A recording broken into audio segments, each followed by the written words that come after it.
I'm Rishampreet Kaur, student ID 20174404. I'm going to represent case study 1 and case study 2.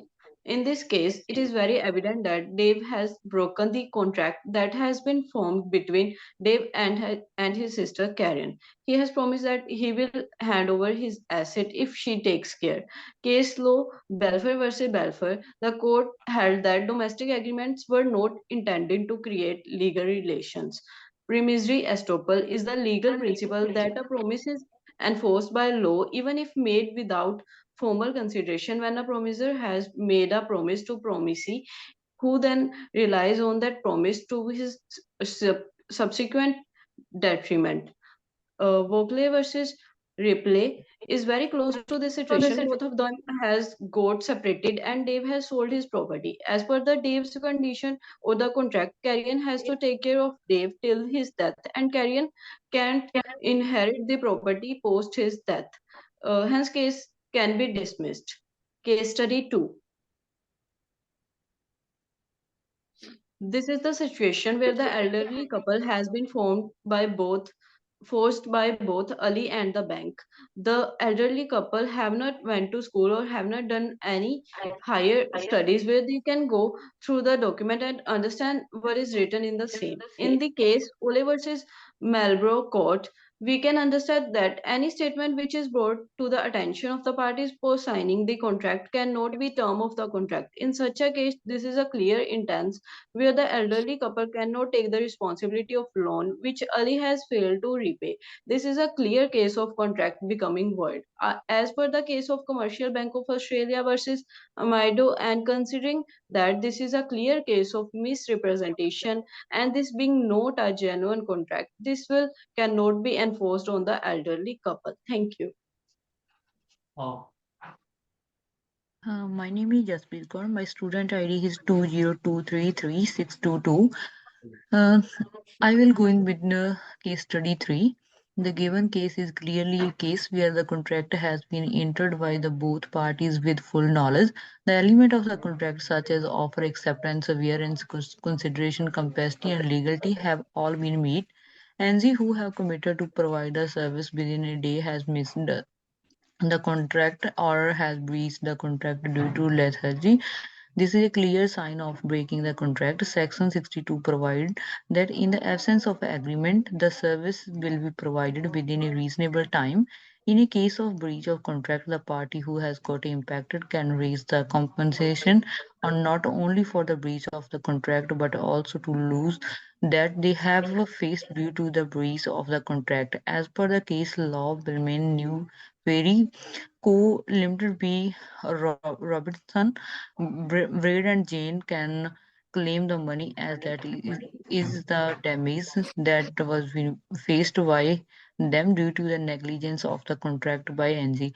On successful proving of the loss of the profit for 4 days in front of the court, NG will become liable to pay the money. Case study 4.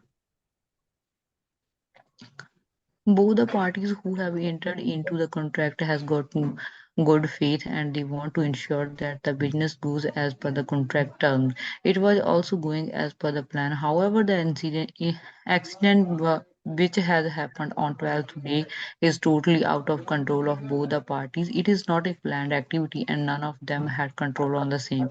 The Competition and Consumer Act 2010 is a national law that governs how businesses must deal with suppliers, competitors, and customers, and cover aspects of business such as advertisement and price setting. It applies to all businesses, both street front and online operations.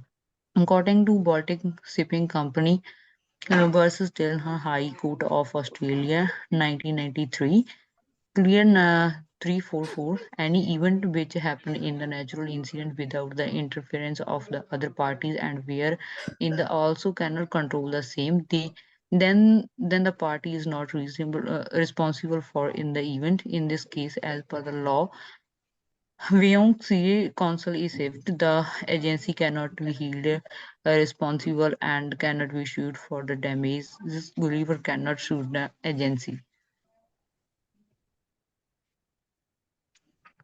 Next, Neelam. Hello, it's me Neelam, and my student ID is 20222341. I'm starting with the case number 5. Case number 5. Yeah, in first case, under the common law position, Biggles is not entitled to go back on his promise to accept the proceed from the sale of Amelia notebook is full satisfaction of the debt. This is because of the doctrine of accordance and satisfaction applies. In this case, Biggles made an offer to accept the proceeds of the sales of a notebook is full satisfaction of the debt, and Amelia accepted the offer by selling the notebook and giving the proceeds to Biggle. Therefore, Biggle can't demand the balance of $220. Next, B. Amelia may have an equitable defense of stoppable by representation. Estoppel by representation course when a person makes a representation to other person and induce that person to act there determined based on the representation. In this case, Beagle represented to Amelia that he would accept the proceed from the sale of notebook is full satisfaction of the debt and would not take legal action to recover any shortfall. A relevant case in this context is a Central London Property Trust Limited versus High Trees House Limited, 1947 KV 130, where the court held that the landlord was suitable from the claiming the full rent due to representation that the rent would be reduced during the war. Now, case number 6. East East India Ford Concern Supermarket owns a duty of a care to jeans as a customer. The duty of the care requires the supermarket to take the reasonable steps to ensure that its premises are safe for the customer. In this case, the fact that there were regular spingles in the green grocery section of the store means that the supermarket should have taken extra prescription to ensure that the floor was safe for customers. Jane and Jean may be entitled to damages for her injuries and losses. The quantum of damages, including out of pocket expenses, past, future economics, loss, past, future, and general damages for pain and suffering, totally $1.3 million, will depend on the extent of Jane's injuries and impact they had on her life. If Jane can establish that the supermarket breached its duty of care and the breach caused her injuries, she may be entitled to recover damages. Thank you, and next you. This is plot lab Ramaya. My student ID is 20234316. I'm gonna start with case study 7, case study 8.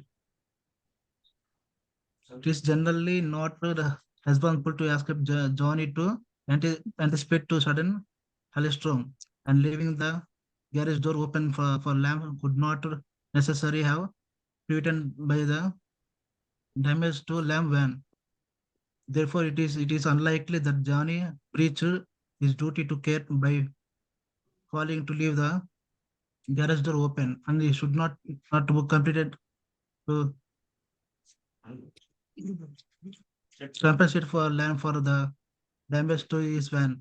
In this case, Lamb may still have to the opinion of claiming the damages through his own insurance, depending on the terms of his policy.